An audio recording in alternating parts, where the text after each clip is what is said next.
wọ́n ti mú wọn o, wọ́n ti mú àtòun àtàwọn gáǹgì ẹ̀ chairman local government galamela ní Kogi State James Onoja àti àwọn gáǹgì ẹ̀ tí wọ́n bá owó rẹpẹtẹ ní bẹ́ẹ̀lì lọ́wọ́ wọn, owó tó fẹ́ wọ mílíọ̀nù àti ọ̀pọ̀lọpọ̀ tá àbọn àtìbọn náà bá lọ́wọ́ James Onoja tó jẹ́ chairman local government ní Kogi State tí wọ́n fẹ́ fi ṣọṣẹ́ láàrin ìdìbò tó ń lọ ní Kogi State àtowó tí wọ́n ní wọ́n fẹ́ fún àwọn ará ìlú. Rí àwọn tó ń ba ìbò jẹ́ rèé o, àwọn tó ń da ìbò rú rèé o, àwọn tí wọ́n ń fowó bribe àwọn aráàlú kó lè dìbò fún wọn rèé o. Ṣé nítorí àwọn aráàlú náà ni gbìbọn ṣe ń dún tàkòtàkò káàkiri gẹ́gẹ́ bá a ṣe gbọ́ ní àwọn local government kan nígbà tí election lọ lọ́wọ́lọ́wọ́. Rí bí wọ́n ṣe máa ń ṣe màdàrú rèé o, tí wọ́n sì ń wọlé sórí ipò. Òun ló fà á tí gbogbo nǹkan ò ṣe bó ṣe yẹ kó rí, tí ò ṣe rí bó ṣe yẹ kó rí. Wọ́n ní àwọn owó bẹ́ẹ̀lì tẹ́ ń wò yẹn, òun náà lẹ́ ń wò nínú fọ́nrán yìí, òun lẹ́ ń wò yẹn tí wọ́n pọ̀ rẹpẹtẹ tó wà ní bẹ́ẹ̀lì. Wọ́n ní wọ́n fẹ́ fi fún àwọn aráàlú ni o, bóyá 4,000 naira ni o, bóyá 2,000 naira ni o, Ọlọ́run ló mọ èyí tó fẹ́ fáwọn èèyàn. Àmọ́ ó fi hàn dájú pé àwọn ọmọ Nàìjíríà kankan ò tí ì gbọ́n rárá. Bẹ́ẹ̀ ni owó kéékèèké tí wọ́n fi ń tàn wọ́n kí wọ́n lè gba odidi ọdún 4 ọdún 8 àǹfààní lọ́wọ́ wọn. Ìdìbò tó wáyé ní Kogi náà ni wọ́n ló ti kún fún ọ̀pọ̀lọpọ̀ vote buying àti oríṣiríṣi ìwà burúkú tó fi jẹ́ pé Dino Melaye tó jẹ́ PDP candidate gan wá pa ní àfi kí wọ́n yá cancel election tó ṣẹlẹ̀ ní local government 5 abẹ́ẹ̀rí báyìí.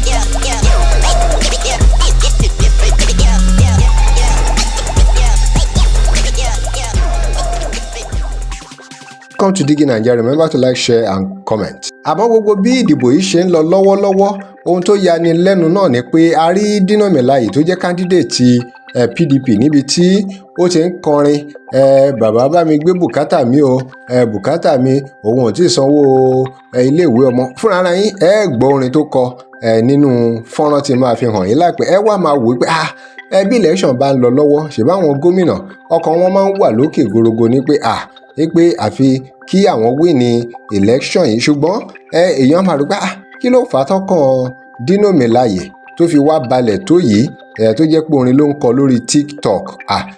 Eléyìí ó yani lẹ́nu lọ́pọ̀lọpọ̀, ó yani lẹ́nu lọ́pọ̀lọpọ̀. Ẹ̀yin náà ẹ gbọ́ fúnra yín.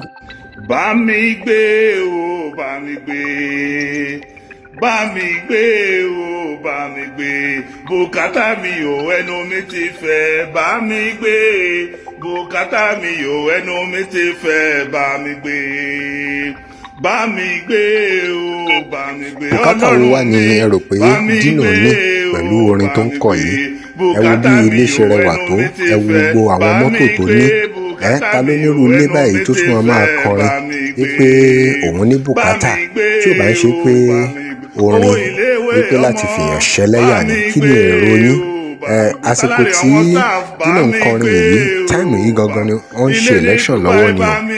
Kí ni èrò tiyín nípa orin tó ń kọ yìí?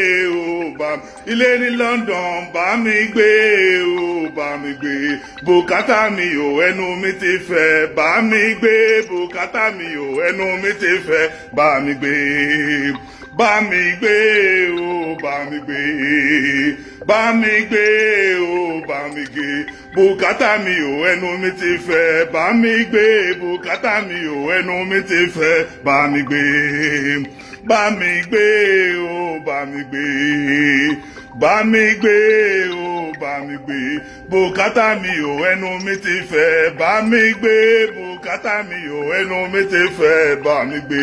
Tó ó dọjọ́ tí àwọn èèyàn wa bá gbọ́n nílẹ̀ Yorùbá ní Nàìjíríà lápapọ̀, ó dọjọ́ yẹn kí Nàìjíríà kó tó ní òmìnira ká tó tẹ̀síwájú bá a ṣe fẹ́ kí Nàìjíríà rí. Ó dọjọ́ tá a bá gbọ́n, tá a bá mọ̀, táwọn kan bá mọ̀ tán gbà pé 4,000 naira 2,000 naira kò lè débì kankan, 2,000 naira kò lè dá àǹfààní ọdún 4 ọdún 8 padà fún wọn tán bá ti gbà á lọ. Kò jẹ́ bó ṣe jẹ́. Gbogbo ìròyìn tó bá tún wá a máa mú wá fún yín. Ẹ rántí láti share fídíò yìí, ẹ like, ẹ comment, kẹ follow wa, drop your comment. Thanks for watching Digi Naija.